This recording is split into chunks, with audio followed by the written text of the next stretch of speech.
Yeah, Silent Hill TDS, what's up? Yeah, come on.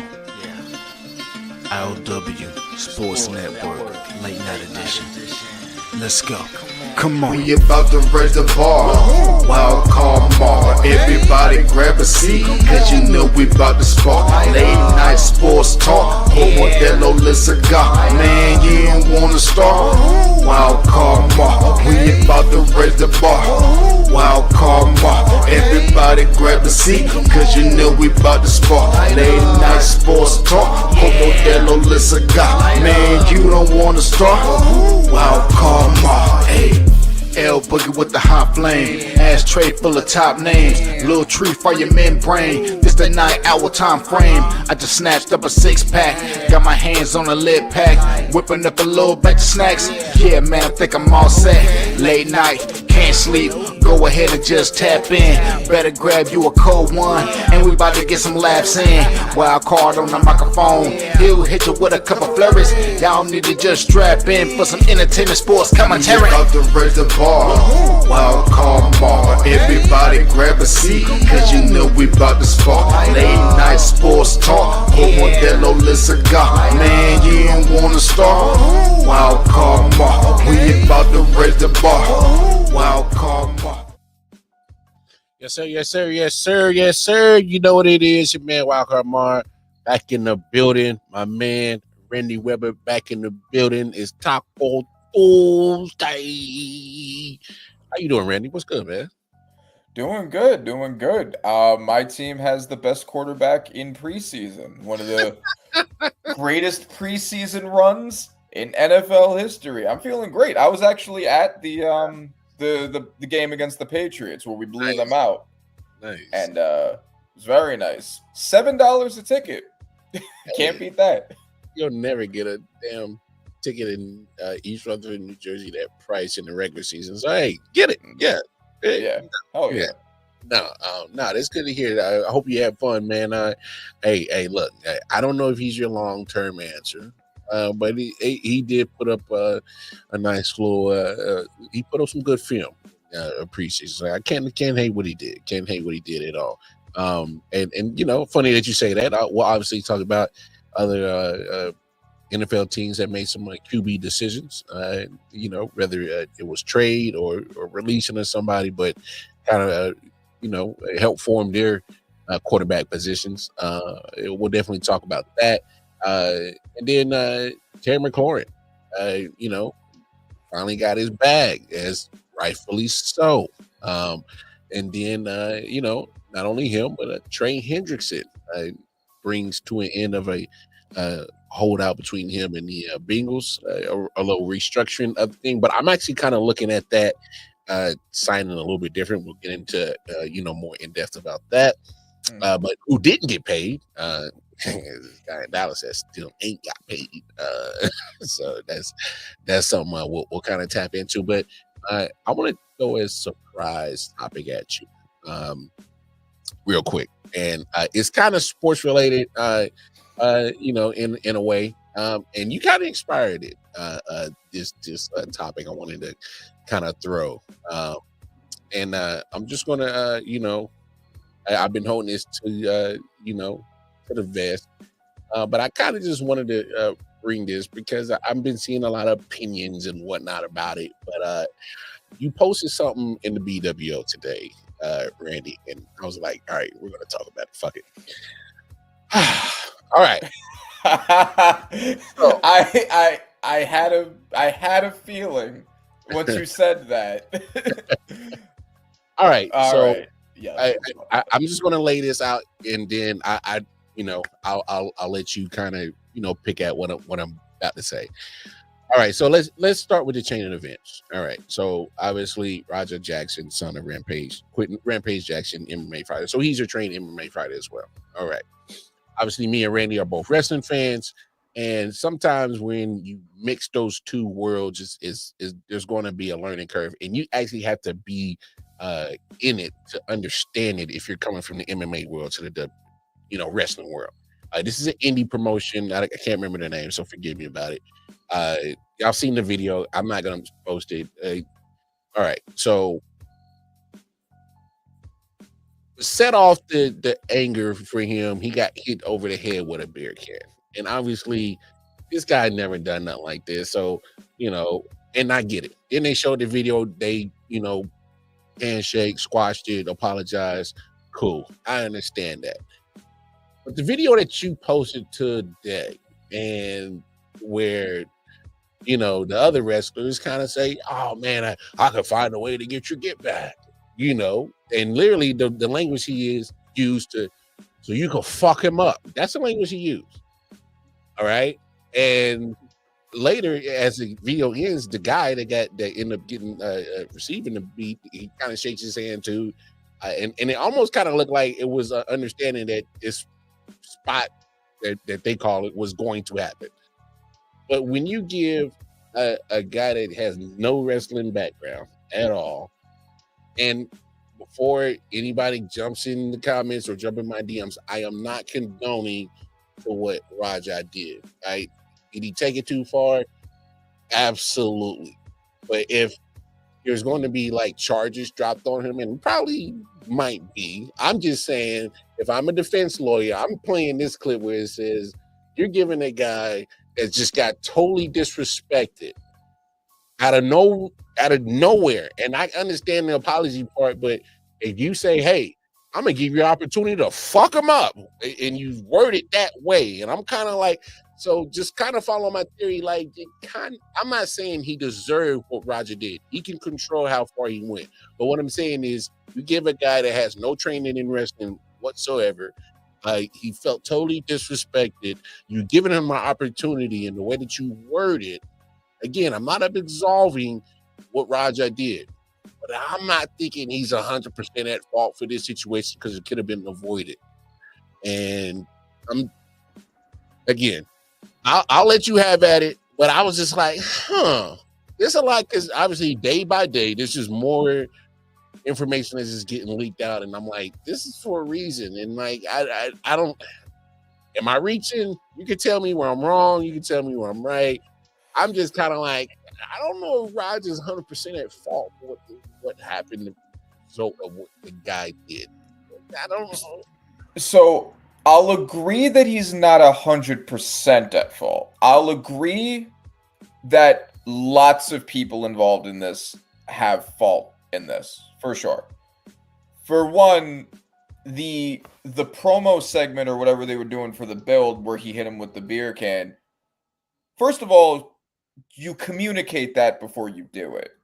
I don't know why you're doing that without him expecting it or knowing it.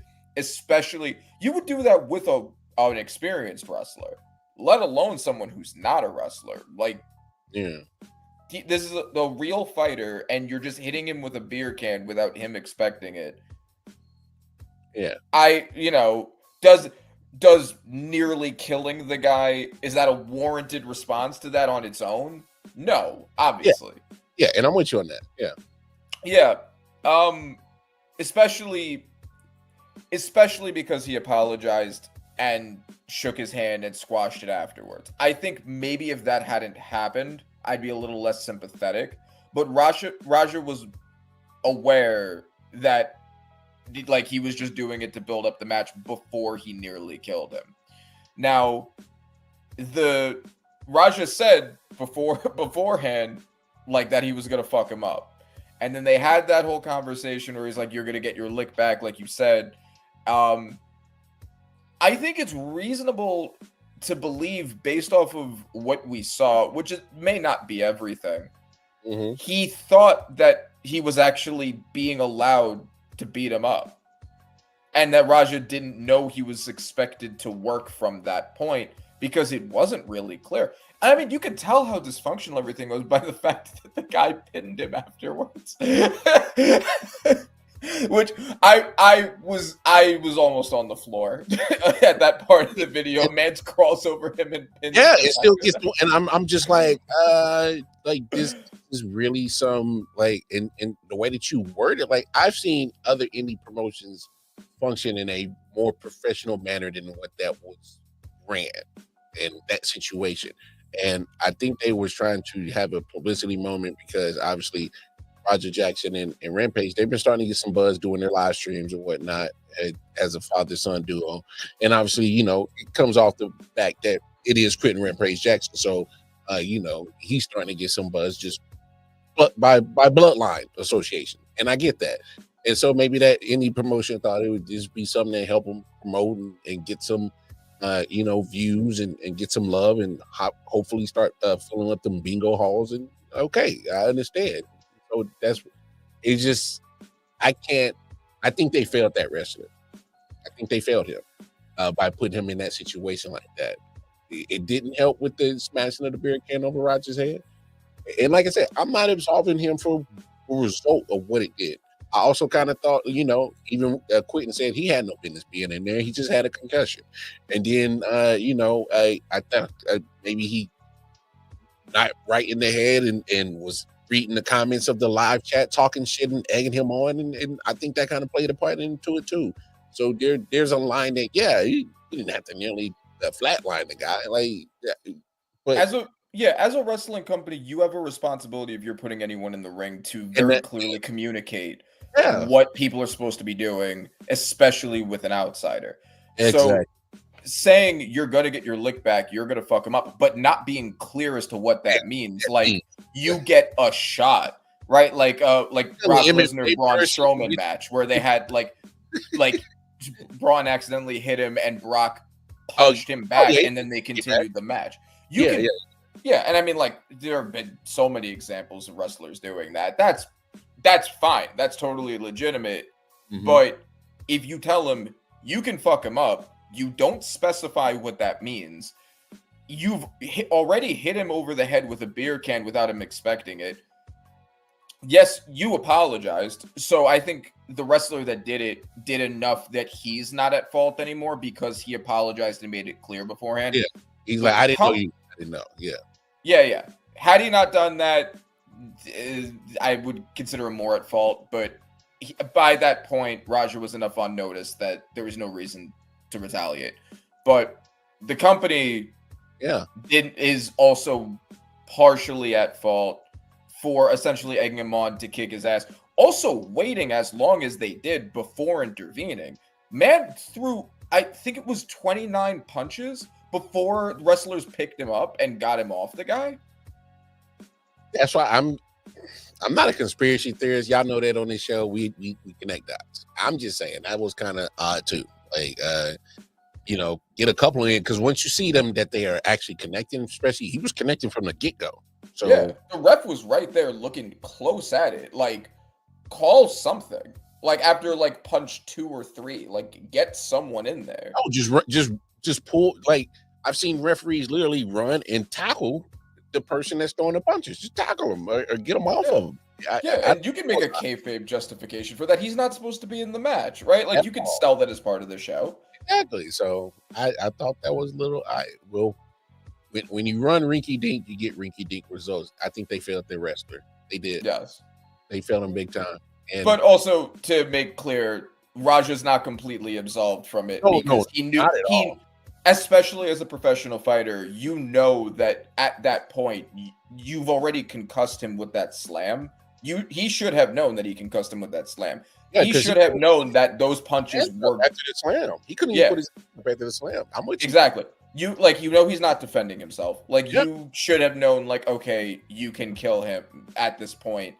So if you're mad about the beer can, which is understandable, although he apologized, so it's not that it's not to the point where this was warranted anyway after the apology. But if you want to get a lick back, that's fine. But you know you're about to kill this guy. Like, Raja knows enough to know that he was going to. So he's also at fault. The company's at fault. He's at fault. I think the wrestler is at some fault for hitting him with the beer can without telling him he was going to. But he's at the least fault. Head for saying that. What? People jumped on Mark Henry's head for saying that the wrestler, the guy that unfortunately that's in the hospital, that he needs to take some little bit of a blame for this too, because he said look, you're a veteran. What do you like? Hey, I know it's an indie promotion, but like, you should still know like how to, certain decorum. Have some decorum. You even think about that like as just like a guy, right? Like if some random dude with no explanation hits you with a beer can when you don't expect it and you get physical with him, like yeah, he may have just been fucking around or may have been part of like a prank or whatever, but like it's not on you to decipher what's going on in his head when he's hitting you with a beer can, right? Like he needs to communicate that with you beforehand and get your consent. I hear you. So there's enough to go around. I've been seeing a lot of the discourse online. I'm just like, there's a lot of elements to this thing of wrong that just shouldn't happen, and it could have been avoided, and people who just communicated in that situation. But yeah, and based off Rampage's comments, it does also seem like, I mean, obviously by nature of being a fighter, you're to some degree violent, right? Apparently, it's known that Raj is a hothead and has a violent past.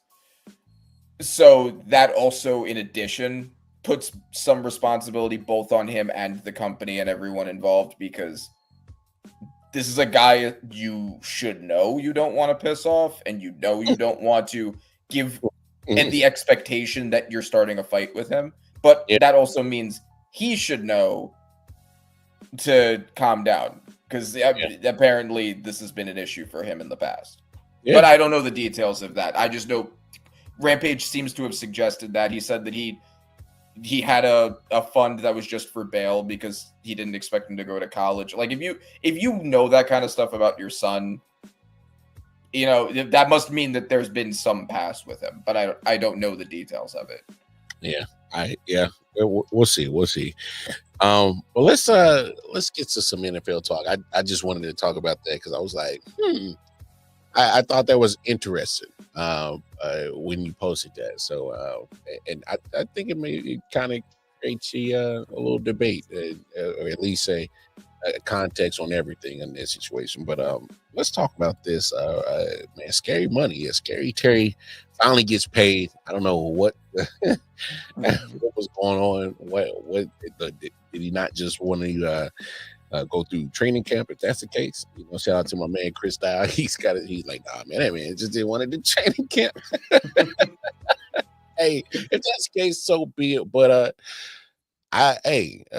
he got paid and well, handsomely, 3 years, 96 million. That puts him in the top 10 financial bracket of wide receivers. I think that puts him 8th that I saw. I think it's well deserved. If you want to even come close to recreating, getting back to the NFC Championship game, he has to be there. So that was obvious. For sure.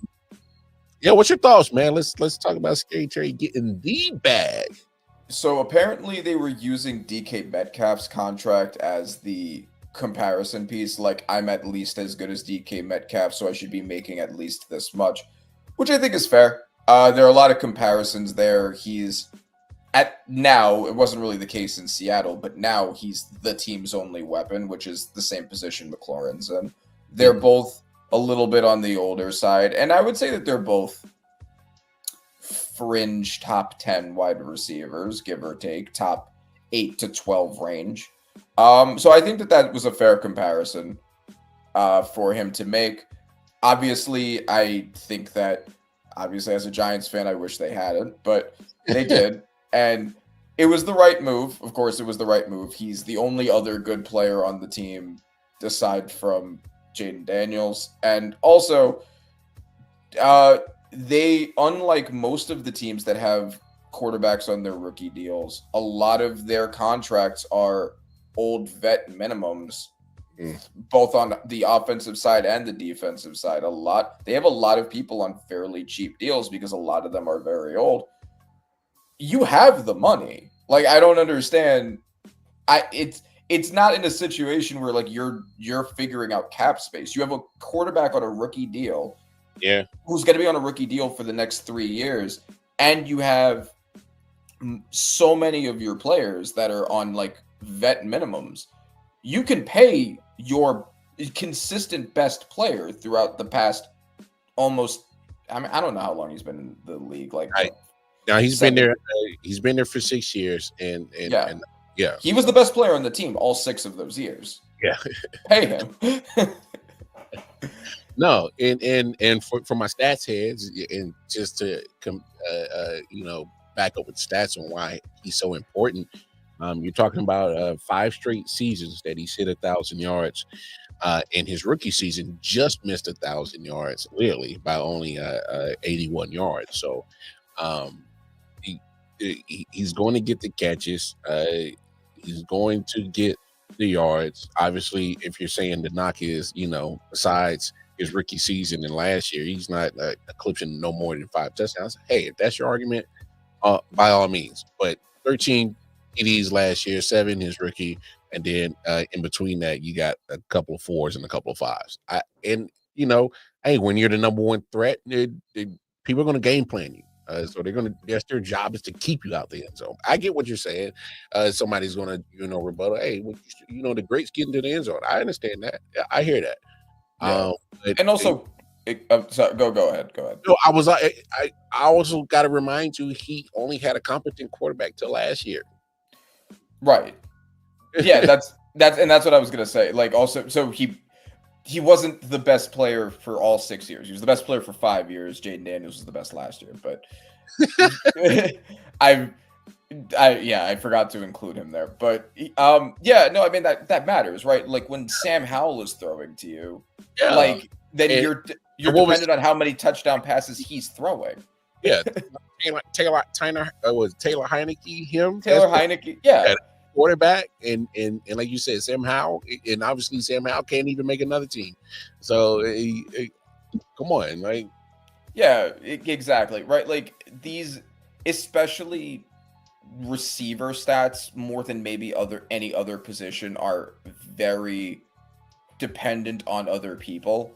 Mm-hmm. So in the case of Terry McLaurin, the fact that he's been as QB proof as he's been is a testament to how high his floor is. So he may not have like the same touchdown numbers. Well, who's throwing those touchdowns to him? Like, it's not. Like, I don't think that's a fair comparison. I agree. I think he will see more touchdowns now with Jaden Daniels, and the fact that he is still really their only consistent, reliable weapon. I don't think Debo is going to compete with him on that. And there's nobody else on the team that's going to compete with him on that. So he's going to get more volume and better throws. If anything, Debo's about to reap the rewards of being next to Terry on the other side. Yes, for sure. We'll see how they use him too. We'll see if they use him as that kind of like running back, wide receiver, gadget player that San Francisco did. We can, that could be an interesting element too. Now, I hear that. But if anything, it's the other way around. That team is not going to be as good without Terry. So that's why you had to get the deal done, because you have a whole bunch of, I don't know what you got if you don't have Terry. So, and he's durable. He's not missing a lot of games. I played 14 in his rookie year, 15, and then after that, he's played all 17 games for the last 4 years. So durable. So you can rely on him. That's one thing that you can do. So deserved of every last damn dime. Hey, I'll be honest. If they weren't gonna pay the man, he would have got. I think there'd have been some trade value for him for sure. I don't know if you're talking about multiple ones, but nice, second rounder. I would. Yeah, a player or two and a second rounder, give or take. I think there are teams that are wide receiver needy enough. You could like the Chargers or the Broncos, the Patriots. Those are teams that would absolutely jump at that opportunity. Oh yeah, definitely the Patriots. Because imagine if they would have said, "Hey man, let's put you next to Stephon Diggs and see what happens." Just saying. Hey, if we really love Drake May, let's give you more weapons. Let's see what happens. I give you not only still productive wide receivers in their later stage, but veterans. Like you said, fringe top 10 in Terry, and then you can have the debate. And there was a point in time Stephon Diggs was a top 10. Mm-hmm. I don't know where people kind of see him at now. I guess we could have definitely not top 10 anymore. Yeah. But if he's on the field, potential top 20. So if you get like a fringe top 15-ish guy with a potential top 20 guy when he's healthy, it's a better receiver core than the Patriots have had in a pretty long time, and they can afford it because they have, I think, still the most money of any team in the NFL with a quarterback on a rookie deal. Yeah, and that's also why I said the Broncos too, because they also have a quarterback on a rookie deal, and they don't have a lot of guys that are on huge contracts. So, their biggest need is receiver. So I think that also would be a really nice fit if someone were to trade him. But we'll never know now because Washington did what the Cowboys are not going to do, or not. They haven't done so far. We'll see if they're going to do it. I hope they don't. I bet you don't. As a Giants fan, and that let's talk about that. A good segue as hey, what are you making of this whole saga with Micah Parsons trying to seek a big contract from Jared Jones and just the whole saga in general? Because Jared is going to do what he does. He's going to open his mouth. So, what you make of this? So, I do think he's ultimately going to end up paying him. I know that I would love if he didn't, but I'm sure he's going to because we had the same thing with Dak. We had the same thing with CD. So I think that's how this is going to end too. The whole thing is a lot of it makes a lot of sense that Jerry Jones said what he said about how he sees the Cowboys and he wants the offseason to be a drama that people follow, because that does seem to be a partial motivator for this. It is also just his style, clearly, although I don't really understand the logic of the style, because unless you're willing to not pay him, all you're doing is pissing him off and making him want to leave, which doesn't seem to... And you're also going to end up paying him more now, right? Like, because now he's not going to bite at the same number he would have at the beginning. Other people are getting paid during this time period. Trey Hendrickson just got paid. So now that's another contract Micah can point to that you would have been able to avoid if you had paid him earlier. So, first of all, there's also the element of Jerry Jones. What he did technically is a violation of the collective bargaining rules of the NFL.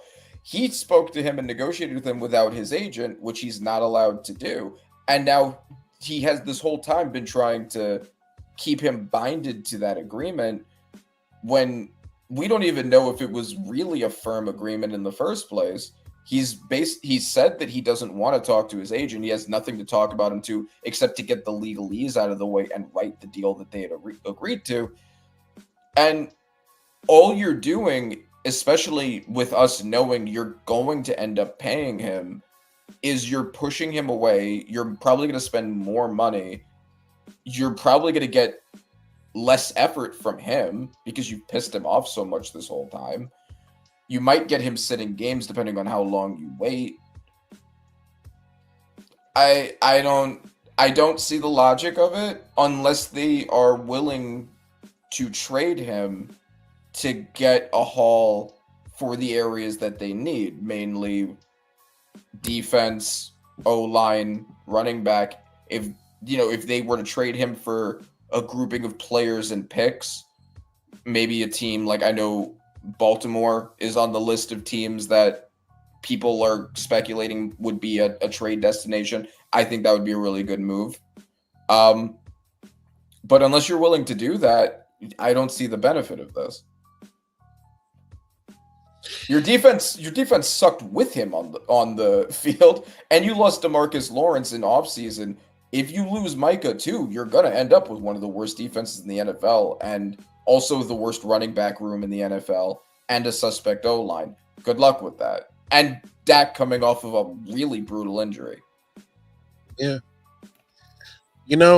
I'm not surprised that any of this is happening. I'm just being honest. And Cowboys fans, they're probably used to it, so they're numb to it.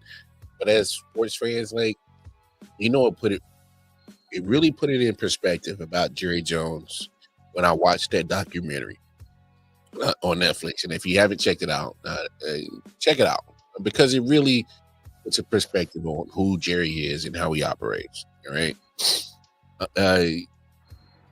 Look, he's a good old Arkansas boy.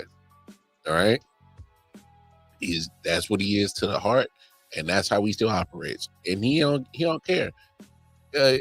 He literally did an interview. No, I'm just gonna hire Jimmy Johnson. He's just gonna do what the hell he wants to do. So the fact that he talked to Mike without his agent, I'm not surprised. And so where he violated some, he don't care. People believe it or not, Jerry got a lot of pull behind the scenes. Oh, I'm sure. He got a lot of pull when it comes to influencing not only his team but the NFL. He has some pull, and because the fact that every move that he is doing is not about football, and we know this, and made it clear if you watch the documentary. This man is about the business thing. Made sure that it's going to stay in the family by hiring all of his family. Nearly fired everybody as soon as he came in. Tex Shrimp, gone.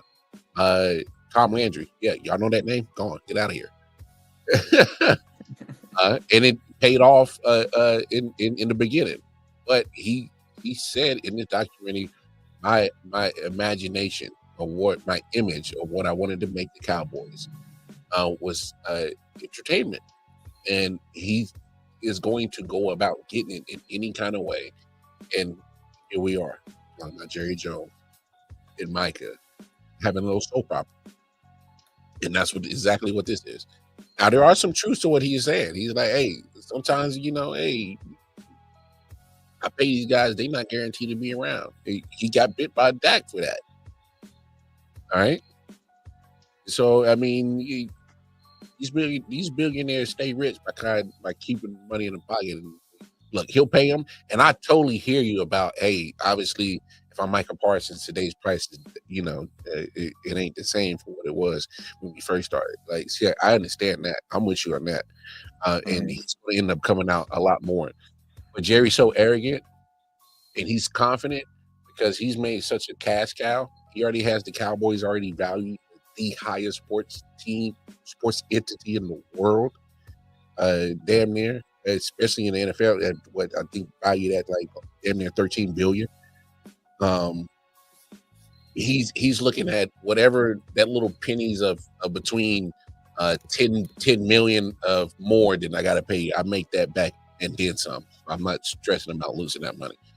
He's a gambler. He's a risker. He don't care. And more times than not, it's worked out in his favor because he's got this team valued at way high. 12.8 billion, by the way. Yeah, 12.8 billion. So damn near 13. So he don't care. Yeah, no, that value is not coming off of Super Bowls. Like it's not coming off of winning. And you're right. And I trust me, not coming off of making conference championships. I hear you, and I'm 100% with you when it comes to the actual foundation, which is the football part. I'm with you. Yeah, man knows the business part, and that's why when you go, if you're drafted on that team, like that's one thing, and he was drafted to that team, so you got to kind of like understand that culture, and that's just what it is. Like when you sign there, you're asking to join that circus. Yes. No, that's true. That's true. So I do think he's going to end up getting paid, but I do think it's going to be more like it is. You just said. And I don't think that's going to benefit the Cowboys team. But if you got some extra clicks and views from this, then, maybe that'll help the value of the team somehow. Randy, he overpaid for that. Yeah. Oh, dramatically. He's one of the worst contracts in NFL history. So we can't be surprised that this is going to be and this is for someone who's the business guy, the one who's like the businessman. And granted, the results of the value of the Cowboys speak for themselves, but these contract deals are not good business. he's not handling it in the most optimal way. And, he's not the only one, but he's costing himself more money. It doesn't really make any sense. I hear you. At least from my perspective, it doesn't seem like it makes any sense. I hear you, but he feels he got the right pieces and play the right parts of his soap opera. And why change the cast up? And it's not necessary yet. I could change the coverage. I could change the director of my soap opera, but the cast is doing their thing. Let's be honest, Micah Parsons is definitely gonna get paid because he fits the circus very well, especially that little footage that got leaked when he was out there in Penn State doing that little dance show. Yeah, yeah, you like a cowboy cheerleader, bro. Yep. That's neither here nor there. But yeah, man, he's gonna get paid. And don't be surprised if he does the same circus next Thursday, or a day or two before it. He'll be there week 1. Because if you think you're gonna go against Philly without Micah Parsons, I mean, you're not gonna win that game regardless. But you want to at least make it look good because that's the hook and bait that he does with his fan base. That's how we hung in there with the Eagles in week 1 on prime time. Mm-hmm. Yeah, that's gonna be what they hold on to as they lose and lose. Yeah. It's the start of that cycle that they go through every year. The hope build up. Oh, we got hope. We hung in there with the Super Bowl champions. We got a chance. We'll definitely get them when they come to Texas. This could legitimately be the worst Cowboys team.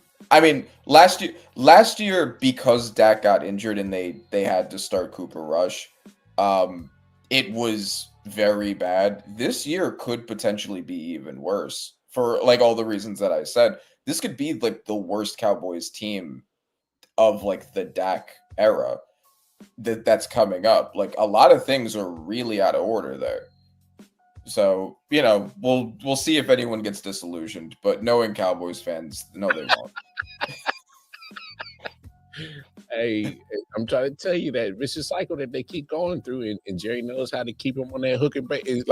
It's almost like, hey, it's their version of loving hip hop, and they got that niche, and they just love it, and they just keep buying into it.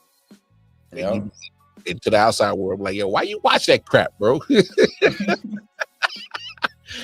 Anyway, now he'll get paid, but he didn't get paid yet. But in a strange way, I understand why they did it. Trey Hendrickson finally gets to pay. They pretty much just gave him a 1-year deal with $14 million more, so he's at $30 million. So how are you feeling about this contract and just your overall thoughts about the whole back and forth and beef that they were having? So they had to get him on the team again because he's the only good defensive player they have. And that defense could go from a bottom 5 defense to a bottom 1 defense if he's gone.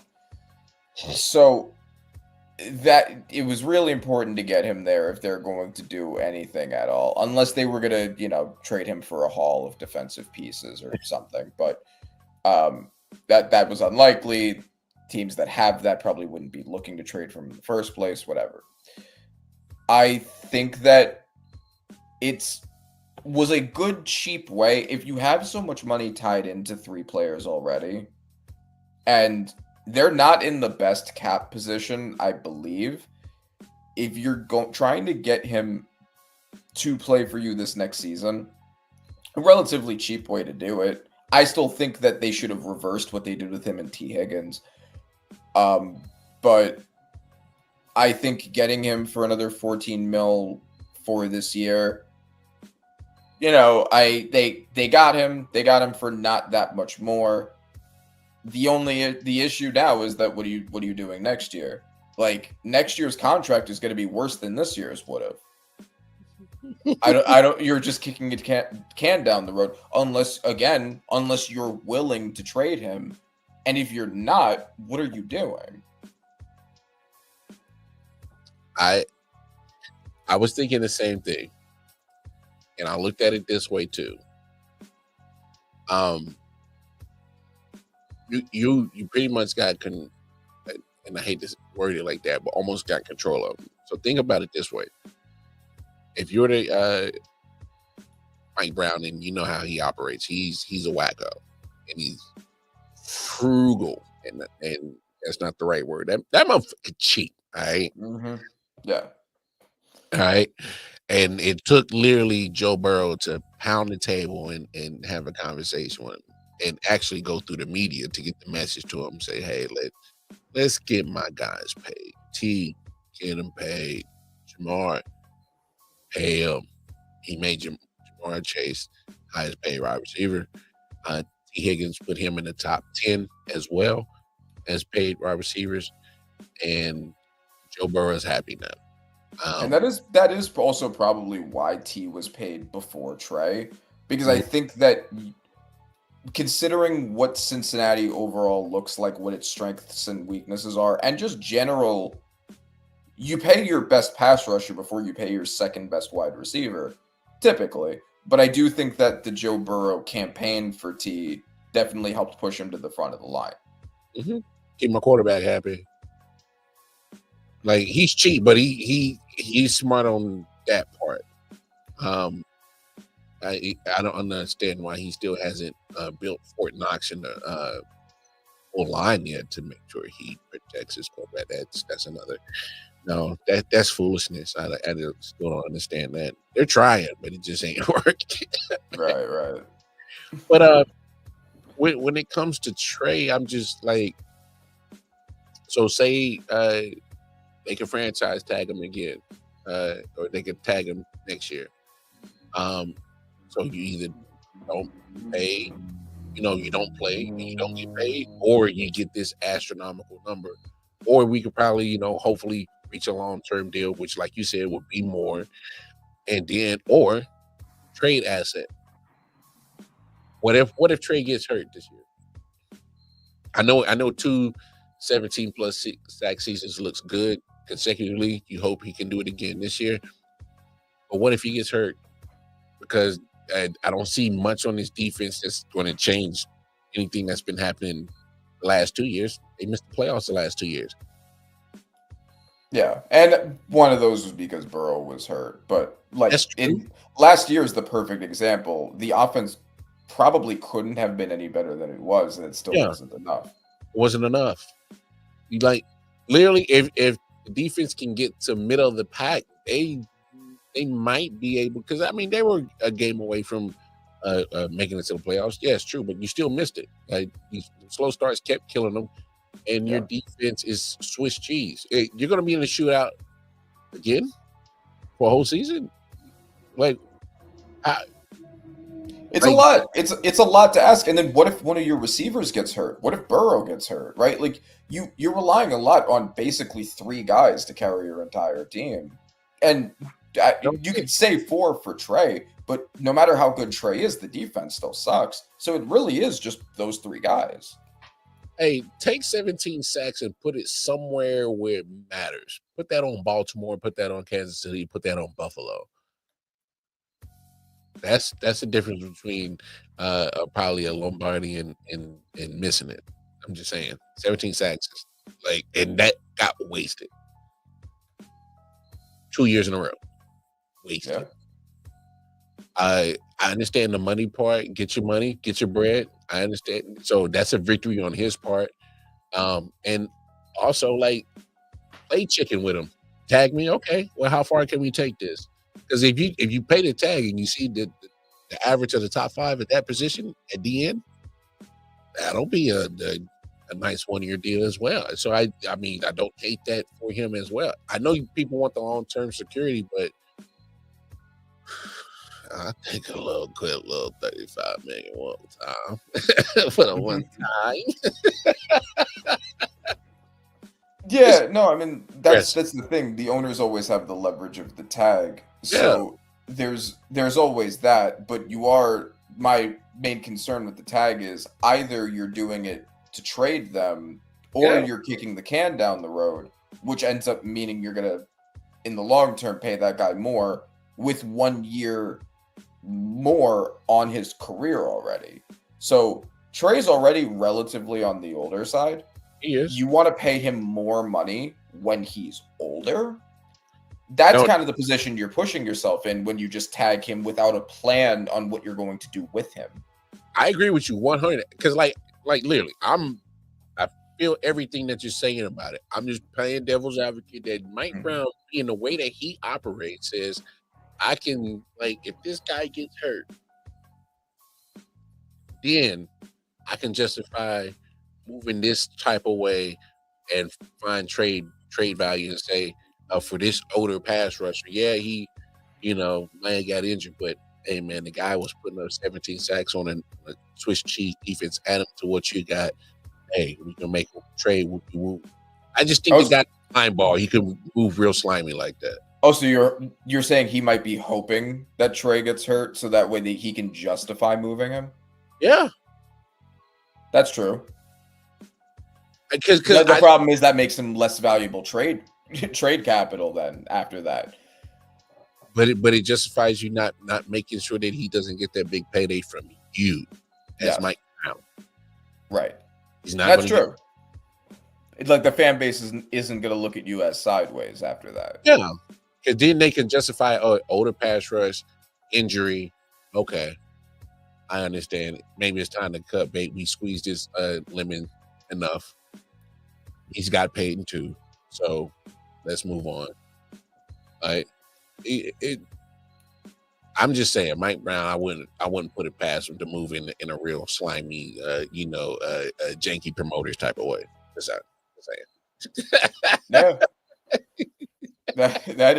That is true. I mean, yeah, that is what owners do. And hey, what was that janky promoters with Mike Epps and Ice Cube? It's crazy, but yeah, that's what kind of remind me of that. That'd be Mike Brown. But yeah, it's crazy, man. Hey, these guys getting hella bread.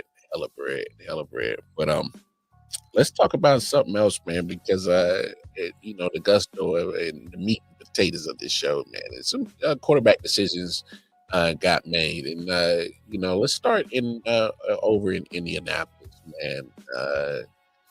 We talked about that one day too early. If I had stayed on Tuesday, we would have had this show the day the decision was made. Yeah, so we get to have that talk now. That's crazy. Mm-hmm. I mean, you obviously, you being a Giants fan, you know what it is to have Daniel Jones as your starting quarterback. I still have nightmares. I still wake up in cold sweats thinking about it. Bro, thanks for reminding me.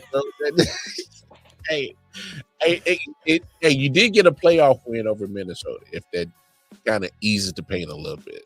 That is true. There was that 1 year I had hope. That is true. Yeah, if that eases the pain, but no, man. Yeah, like you said, we kind of literally just had that conversation, and boom, within probably like a 12-hour span, it drops. Daniel Jones starting QB1. Man, go ahead, drop your take about this. What's going on in your head about this situation? So my take last week was that I thought that they should start Anthony Richardson, and the reason why was because they both suck, but Anthony Richardson has the potential to either figure it out and become your guy with more reps, or if he's going to be bad, he's going to be so historically bad, like he has been, that you end up with the first overall pick and can replace him with your choice. As opposed to Daniel Jones, who has been sold, and I know that I said this last week without really thinking about it that much, because this is kind of how the media campaign for him has been, that, yeah, he doesn't have Anthony Richardson's ceiling, but he has a higher floor. Does he really have a higher floor, though? I started thinking about it, and his record doesn't really reflect that he even has a higher floor. The last 2 years, he's won 3 of his starts through the combination of the last 2 years. He went 1-6 and he went 2-9 in the last 2 years for the games that he started. And he's also been crazy injury prone, just like Anthony Richardson. I'm not sure that he is raising the floor. He's just lowering the ceiling. Anthony Richardson has hold on. What Anthony Richardson's let me look at Anthony Richardson's starts. I know that they won 8 games last year, but I know that Flacco started a lot of those. That completion percentage is in the tank. That's something that you just can't get by. Anthony Richardson has an 8-7 career record. I don't think his floor is necessarily lower than Daniel Jones's is. Yeah. So you're just getting a ceiling lowerer, and that's it. Hey, Juju Bean, yo, my man, they called you Eric, right? The man's hiding the way that he looks because he knows that I'm going to be able to clap back, bro. Get that J off the screen. That's crazy. That's funny, though. It's not the first time I got it, though. You stole that from Bones. Hey, Eric Wright he be tripping, bro. But nah, go ahead, man. Yeah, so, I mean, yes, Anthony Richardson has a historically low completion percentage. He's, at this point, been a historically bad quarterback. Daniel Jones has also been a horrible quarterback in different ways, but he's also been horrible. I hear you. Yeah. I do not think that you are getting any benefit at all from starting Daniel Jones. If you're starting him, he did not look good in all of preseason. He's looked mostly bad. And again, this is a 6-year vet playing against defenses made of mostly rookies and backups. So you as a 6-year vet who's won a playoff game before can't look good against rookies and backups. And that guy's the guy you're starting because you're trying to win as many games as possible now. First of all, I think that's dumb. That's funny. First of all, I think it's dumb to try to win as many games as you can right now if you don't think you have a chance to make the playoffs. And they don't. They don't have a chance to make the playoffs. It's not going to happen. If you're smart, you'll do what you can to get the best draft pick possible. You're not going to prioritize trying to scrape together 2 extra games right now. I know that everyone's like, oh, coaches don't tank. Well, they should because it's stupid not to. But on top of that, I don't think that Daniel Jones does actually secure that for you. Again, he's won 3 starts through the past 2 years. I don't think he's putting you in a position where you're going to win more games necessarily or definitively than you would with Anthony Richardson, even at Anthony Richardson's current level, let alone at his potential ceiling. Well, I hear what you're saying, because I can definitely see your point of view, and just to add on, just the fact that he was a first round pick. Like usually first round pick, you exhaust all options to make sure that the guy succeeds, and you give him or you wear out your opportunities for him. Like you literally do. Like, all right, so we're going to try this. We're going to add this, or, take this away, or, you trying to do this, kind of combination around him and trying to get the right pieces and build a core around him as best as possible and give him all the opportunities. That's what usually happens when you're a first round quarterback, more times than not, especially in top 5. So, look, he'll get another opportunity. You know why? It's Daniel Jones. All right. And he'll get another opportunity. All right. Daniel Jones literally will have to fight him off by literally playing the best football in his life. He would literally have to be in a Sam Darnold type of situation to keep Anthony Richardson off the field. That's the only way this happens. And if we think that's going to happen, I'm not a bet man.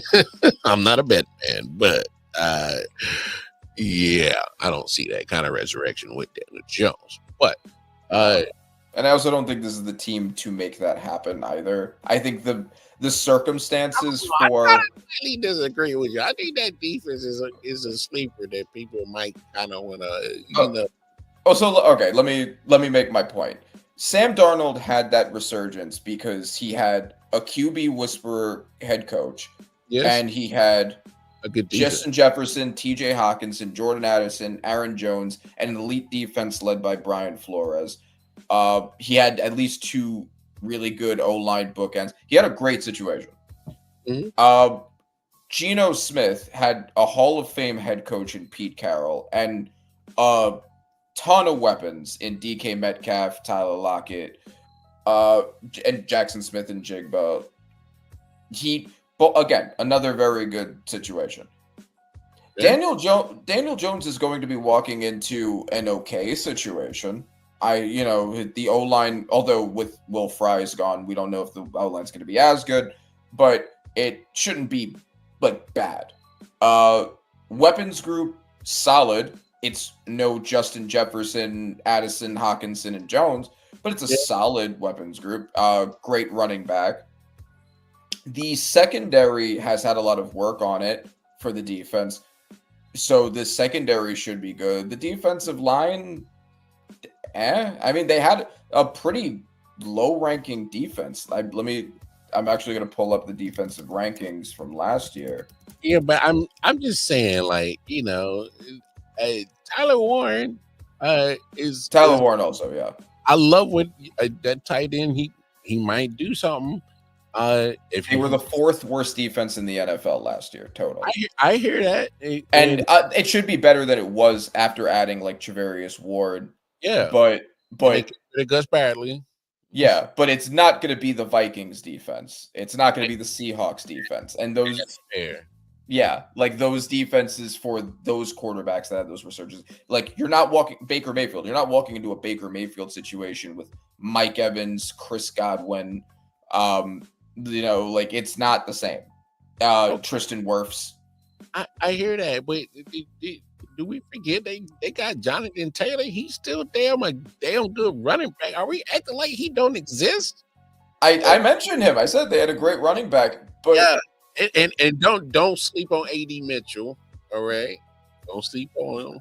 That's a lot to turn Daniel Jones into a good quarterback with. Like I don't know if that's enough to be like, okay, this team can. This is why I think because bad quarterbacks or quarterbacks you don't believe in can still win games in great situations, right? Like in my predictions, not saying JJ McCarthy's going to be bad. I don't know that, but JJ McCarthy is going to be essentially, fundamentally a rookie, functionally a rookie, going into a great situation. I have them going 11-6 with him because the situation is that good.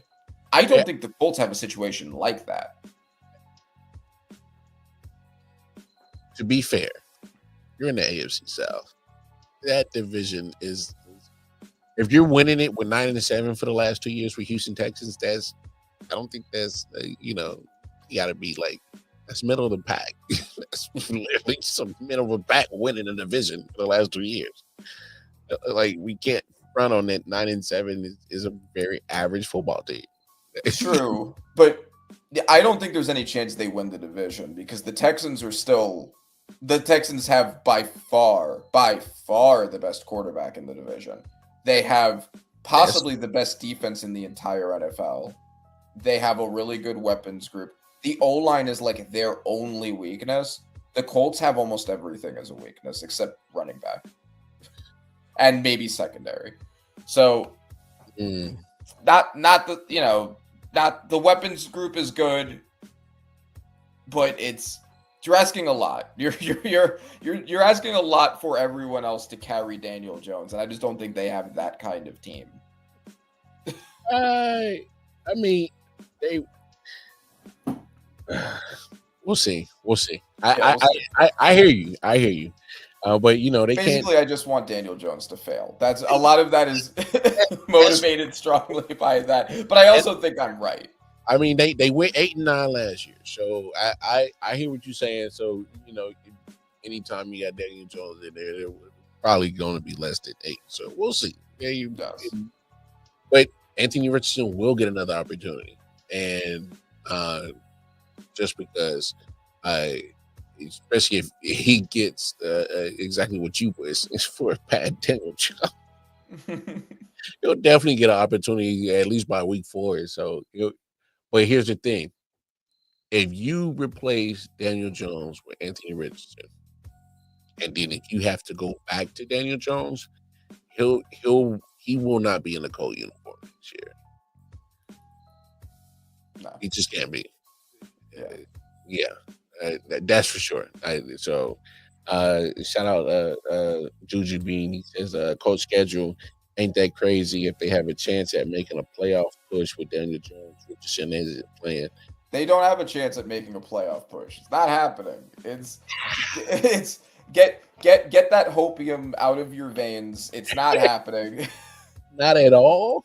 Not at all. They have no. I have them being a winless team. I have them being the. I don't know. I can't do that. Hold on. 8-9 to 0-17 is wow, Randy. Okay. Richardson is a freak that can throw it downfield sometimes and win just because of that, which was the case for some of those. And most of those were won by Joe Flacco, who's a vet who won a Super Bowl, right? And like, not that I think that Joe Flacco is a great quarterback, but I trust Joe Flacco more than I trust Daniel Jones. Yeah. I mean, and even if they're not winless, I don't think anyone expects them to be as good as the Texans. And, think about all the teams in the AFC. The AFC is the harder of the two conferences. No, I get that, but look at their division. I don't think they're. I mean, if they went 8-9, they can compete with the Texans if they ain't winning that with 9-7. Or my fault. 10-7 and 9-7 the year before. Or was it 9-8 or 9-8? Yeah. Do you think the Texans are still a 9-8 team though? The defense has been even further improved. The weapons group now is younger, so they should be all on the field. I hear that. And then you look at come on, Jacksonville. Yeah, I don't believe in Jacksonville either. Tennessee. So. Well, that depends a lot on Cam Ward. Yeah, so that's kind of a TBD. First of all, Cam Ward is going to have to play Super Cam like every Sunday, literally. Does he, or does he just have to be better than Daniel Jones? I think he can be better than Daniel Jones. I believe in him enough that he can be better than Daniel Jones. Oh no, I think Cam Ward's going to be excellent. All I'm saying is that his excellence sometimes is going to get wasted because he doesn't have it around him. He just lost a running back, Tyjae Spears. There's some, they already got rid of the guy they did drafted at wide receiver, Burks. They already released him.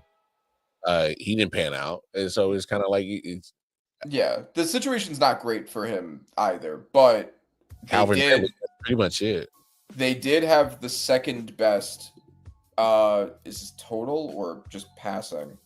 They had the second best total defense, second best pass defense in the NFL last year.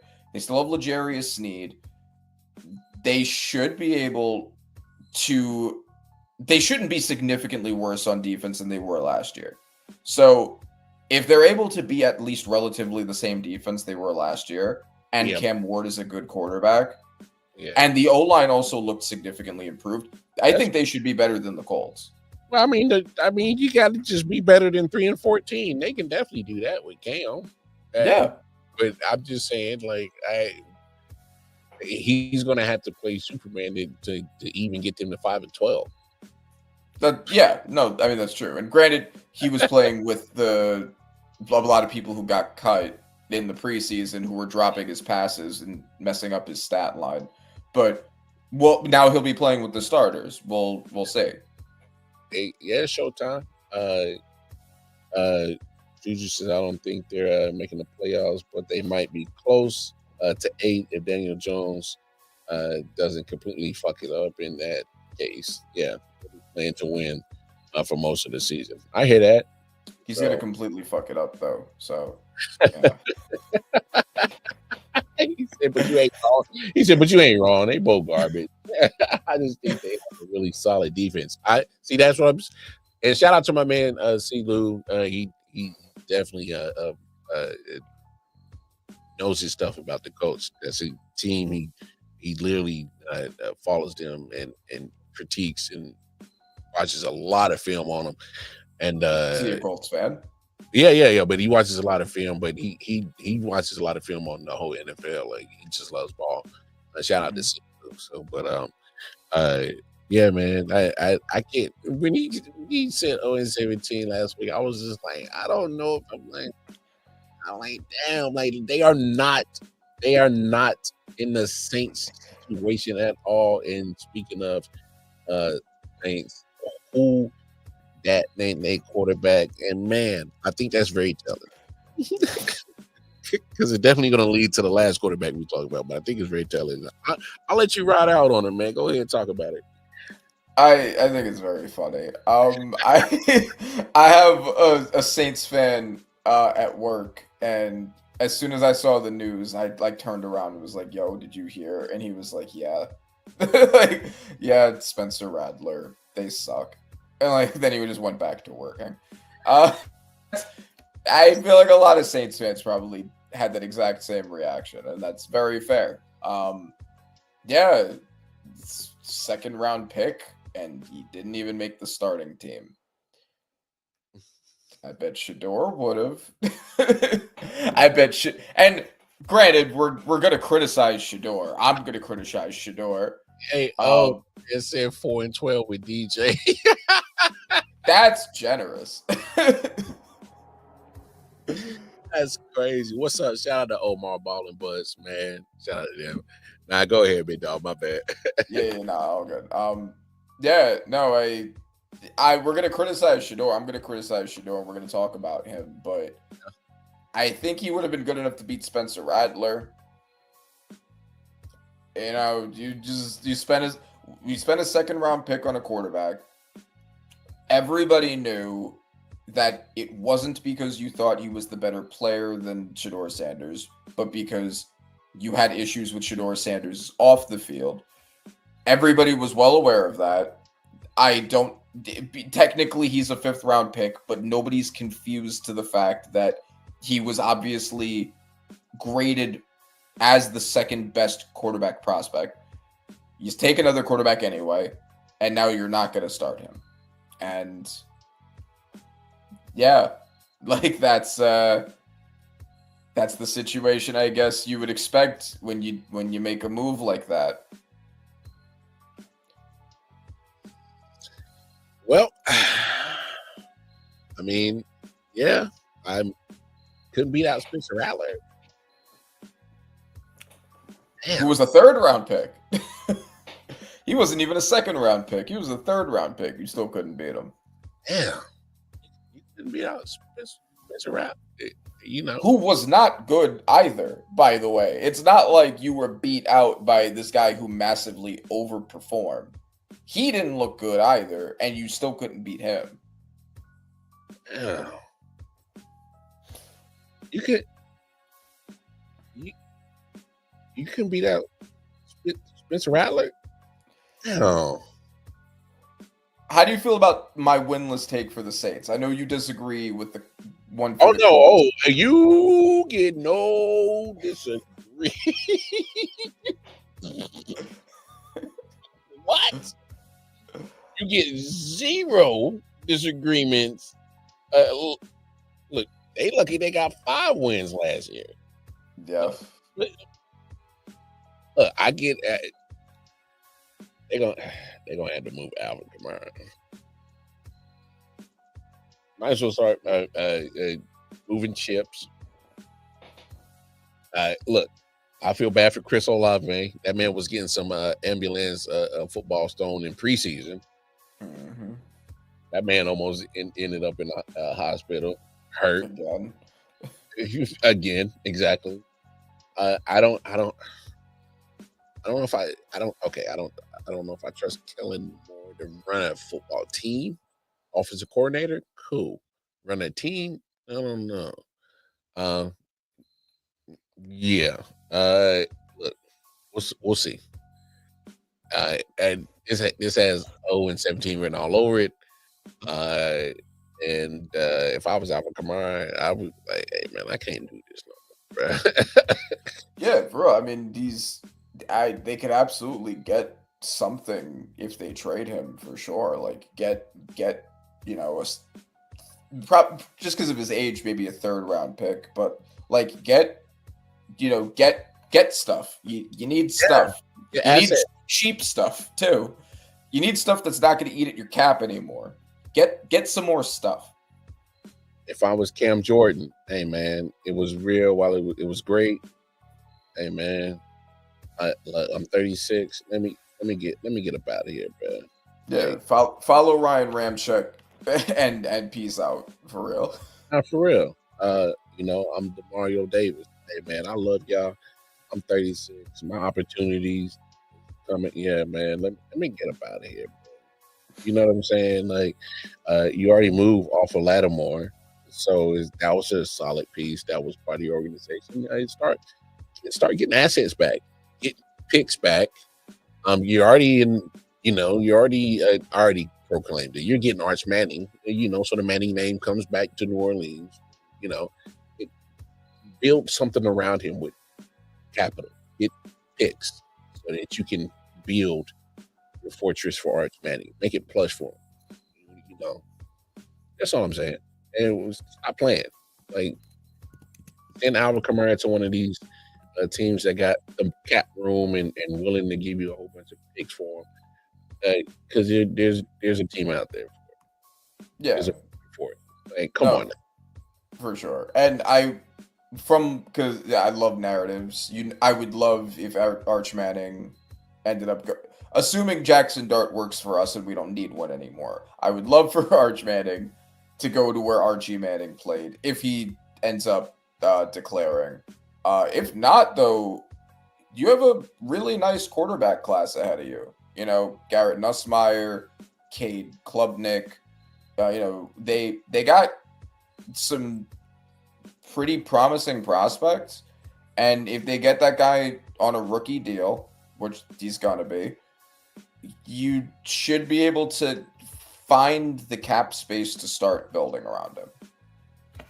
Yeah, because if he couldn't beat out Spencer Rattler, he ain't it, and we know Spencer Rattler ain't it.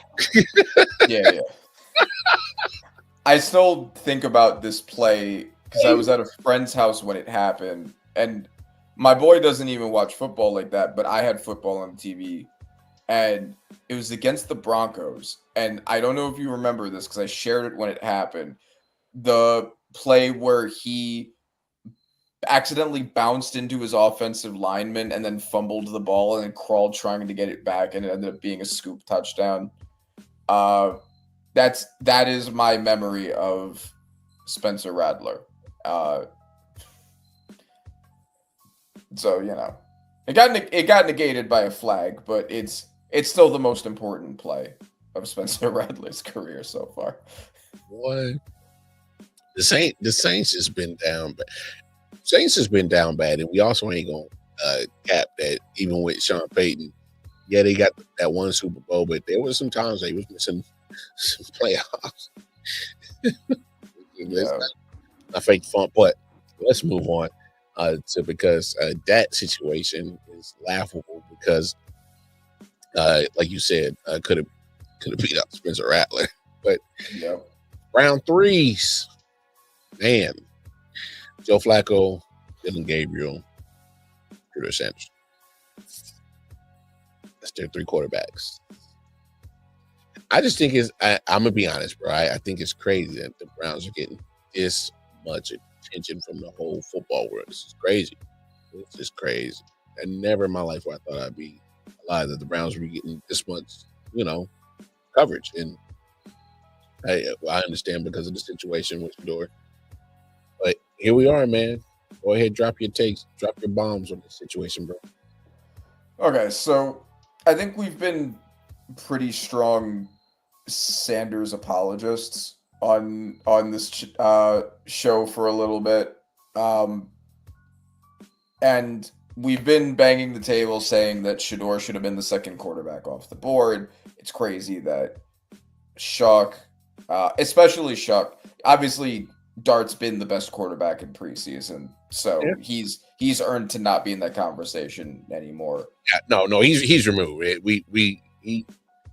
Yeah, and I'm glad that they didn't listen to me and they got him. They were right. I was wrong.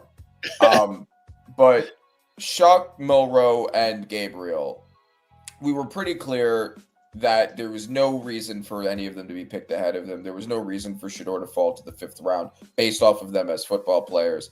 It was just them having issues with his off the field stuff, and that has its own elements of a lot of different things, including being an outspoken black man, Deion Sanders, all, and not necessarily being the clear prospect where you're going to take him anyway because he's that damn good, the way that his dad was.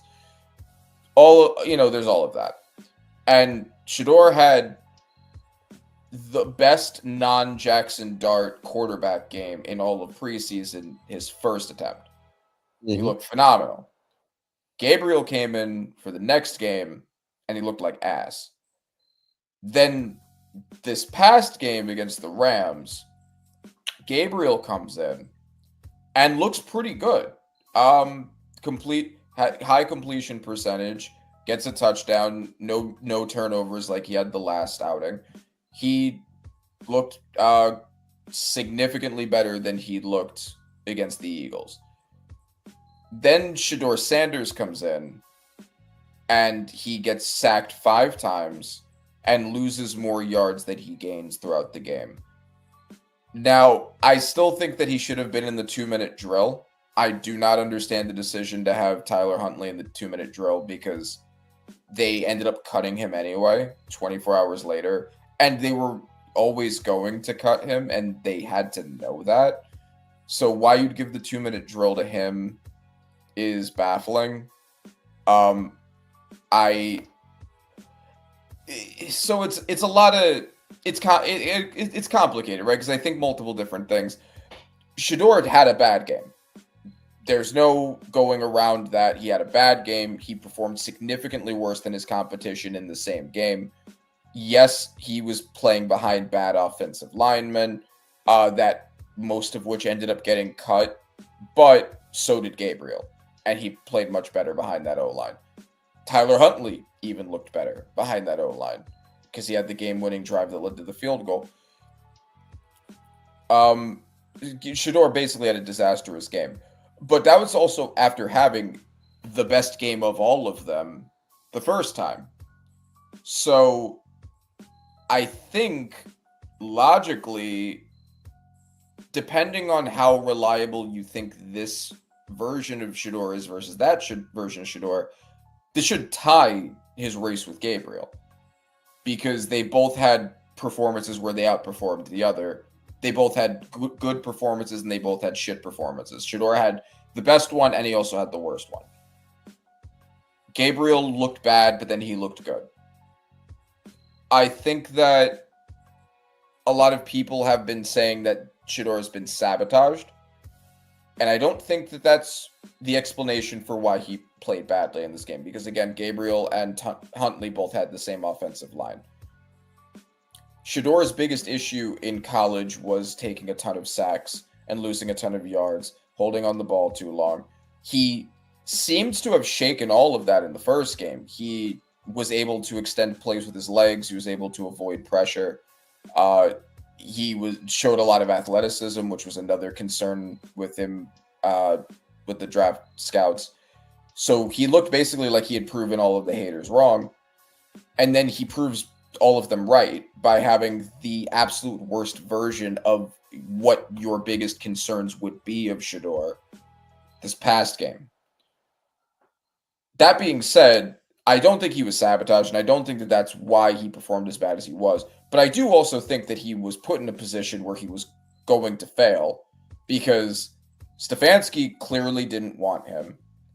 The owner most likely is the reason why they ended up picking him.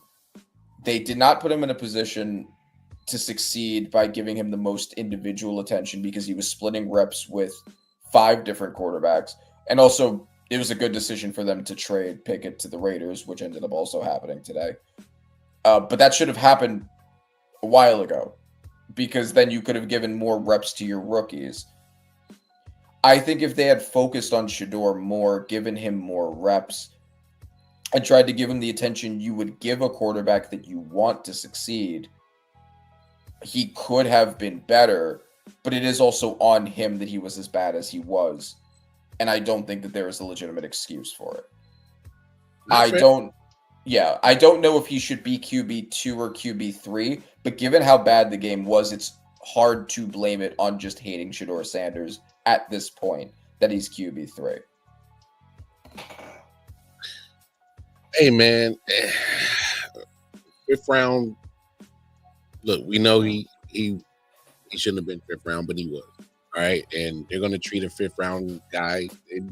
He's not going to get as many opportunities as the 3rd or the veteran guy that's been there and has a Super Bowl on his resume. That's just, he's going to have to earn his lumps. Kevin Stefanski is treating him old school. And that's just kind of how I see it at this point. Like, and trust me, those other things and those other elements, putting in the best situation, obviously with that, for the guys getting cut, except the center was the only one that got survived. So, what are some sacks that you can put on score? Yeah. Look, did the same thing in Colorado. He did not have the greatest O-line situations in Colorado. He held on to the ball and you keep running backwards. Can't do it. Throw it away. Nope. Work on it. Yes. So this is just us being football fans and being fair. Yeah, we love Shedeur. Like any other people that love Shedeur. Love the Sanders family. But I'm keeping a buck that you should have been working on that in the off season of just getting away when you feel that pressure, pockets collapsing, or I understood he probably didn't trust stepping up in some of those situations because he felt like, hey man, as soon as I step up, I'm probably still getting hit anyway. So I get it, but you can't keep running backwards in 20 plus yards and possibly losing a fumble because those are situations that happen like that in Colorado. Keep running backwards and start losing turnovers. You think they're gonna start really putting trust and faith in you? Then you start having turnovers. Come on. So you can't do that at quarterback position. So that's definitely something he has to absolutely be determined to fix that. 100% agree with you.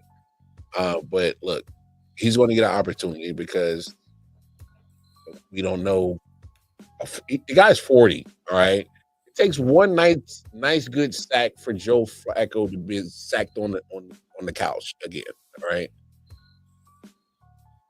He's 40. These are too many great elite pass rushers. We think Joe Flacco about to get untouched. He's not mobile. Come on. You know what happens to guys who are immobile in that quarterback position? Right. Okay. There's going to be opportunity. I'm not wishing anything harm on him, but there's going to 17 games. We're expecting Joe Flacco, 40-year-old, play 17 games. Right. Tom Brady's the anomaly. All right. Don't get that out your head, y'all. Tom Brady is an anomaly. Not every 40-year-old still has enough good arm talent to still produce at 40. He's another small anomaly. I ain't gonna give him too much. Small anomaly. All right. Right.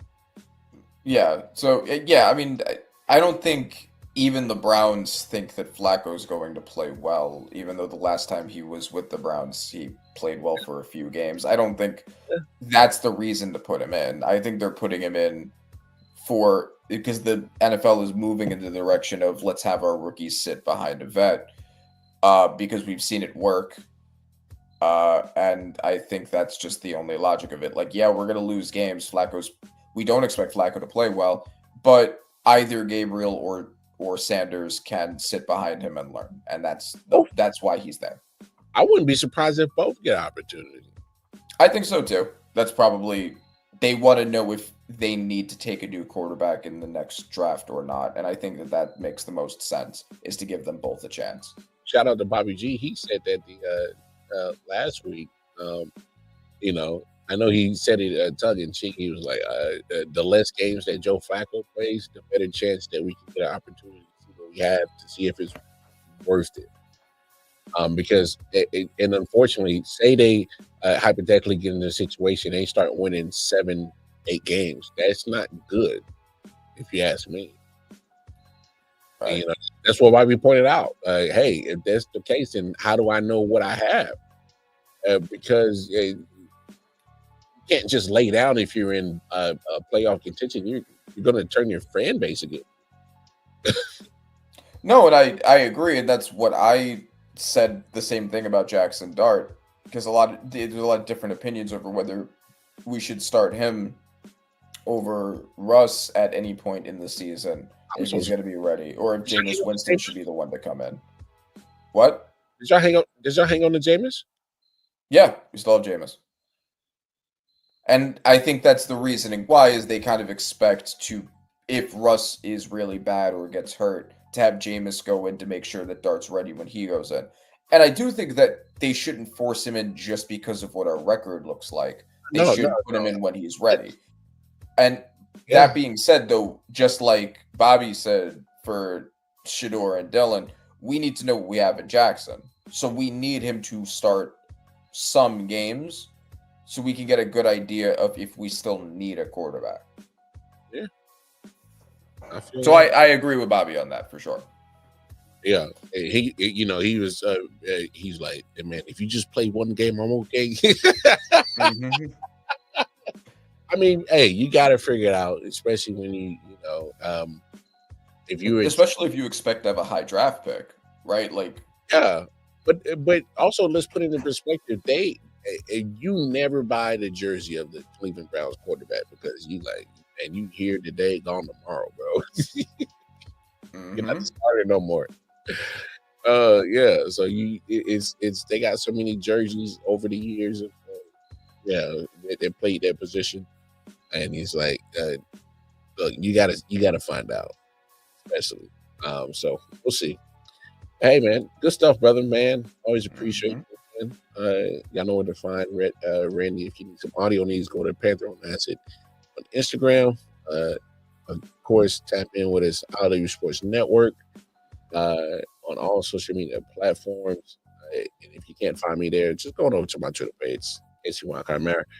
And just see what I'll be talking about, yapping my mouth about. Other than that, man, appreciate you, Randy. Always a pleasure. Hey, we out of here. Take care of yourselves. Take care of each other. I'll let y'all tomorrow. Peace. Peace. Yeah. Silent Hill TD, yes, what's up? Yeah, come on.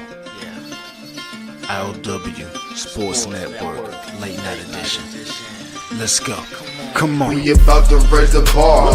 Wild card mark. Everybody grab a seat, cause you know we about to spark. Late night sports talk. Como Modelo, let's go. Man.